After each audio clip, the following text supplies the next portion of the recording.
ဧကောင်းပြီဒီအိတ်တာနဲ့မစ္စရိယဆိုတဲ့ဒီတရားနှစ်ခုဟာ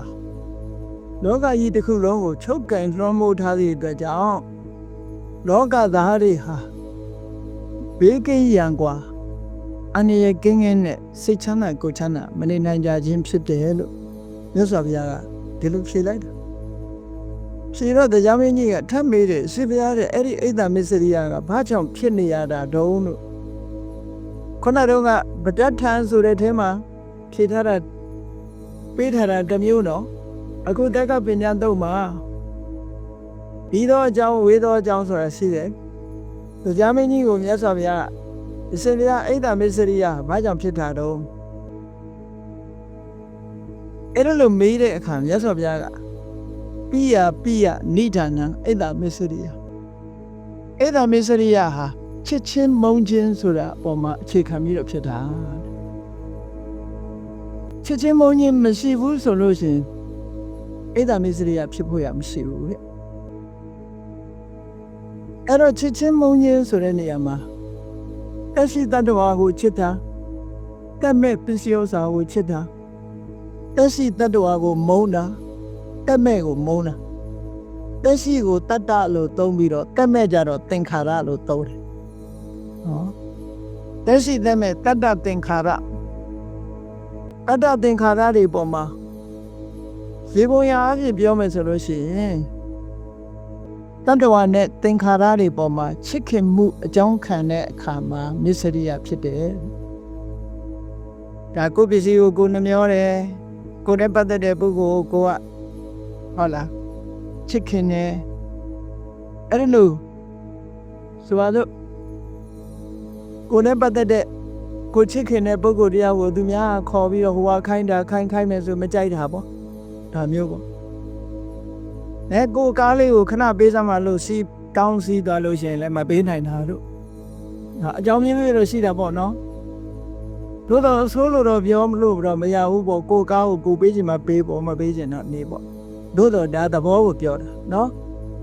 အိတ်တာမစ္စရိယသဘောလေးတွေရှိတယ်ဆိုတဲ့အကြောင်းပြောတာဆွလမ်းမှုရှိလို့ရှိရင်မပေးနိုင်ဘူးလူတွေကတချို့ကြတော့ကင်ကြည့်တာတော့မကြိုက်တာရှိသေးတယ်လေကိုတောင်မကင်ရဘူးဆိုတာပြောသေးတယ်နော်ငါတောင်မိုးရလို့ထားတာမေ့ပေးနိုင်မှာမလားဒီလိုဟာရှိသေးတာအဲ့တော့ပိယချစ်ခင်မှုမုန်းတိမှုဒီနှစ်ခုဟာအိတ်တာမစ္စရိယကိုတိုးပွားစေတဲ့မုန်းတိမှုသူတို့ဘာကိုတစ်ဖက်သားကိုမုန်းပြီဆိုလို့ရှိရင်သူဘလောက်တော်ဘလောက်တတ်တာအကောင်းမပြောနိုင်တော့နော်အဲ့ဒါကြောင့်မလို့မြတ်စွာဘုရားကဖြေလိုက်တာတော့သဘာဝတရားနဲ့အမတန်မှလောကလူသားတွေဖြစ်ပြနေတာနဲ့အမတန်မှကိုက်ညီတယ်ပေါ့ပိယနိဒာန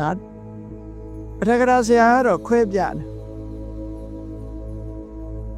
တတ္တဝါသင်္ခါရတွေပေါ်မှာချစ်ခင်မှုကိုအကြောင်းပြုပြီးတော့မစ္စရိယဖြစ်တာတတ္တဝါသင်္ခါရတွေပေါ်မှာမုန်းတိမှုကိုအကြောင်းပြုပြီးတော့အိတ်တာဖြစ်တာတဲ့နောက်တစ်ခု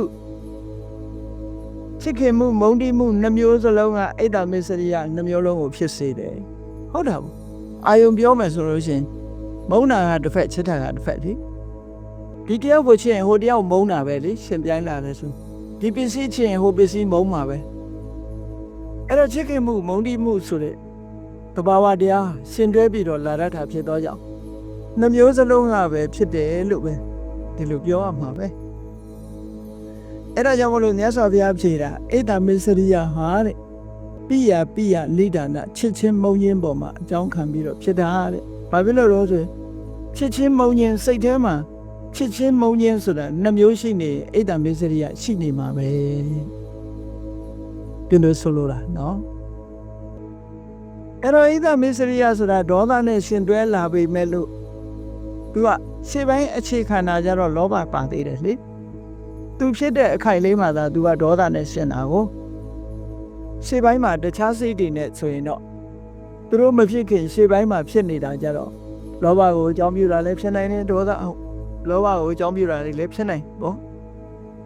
ဒါကြောင့်မို့ပိယနိဒာနလို့မြတ်စွာဘုရားဒီလိုဖြေတာ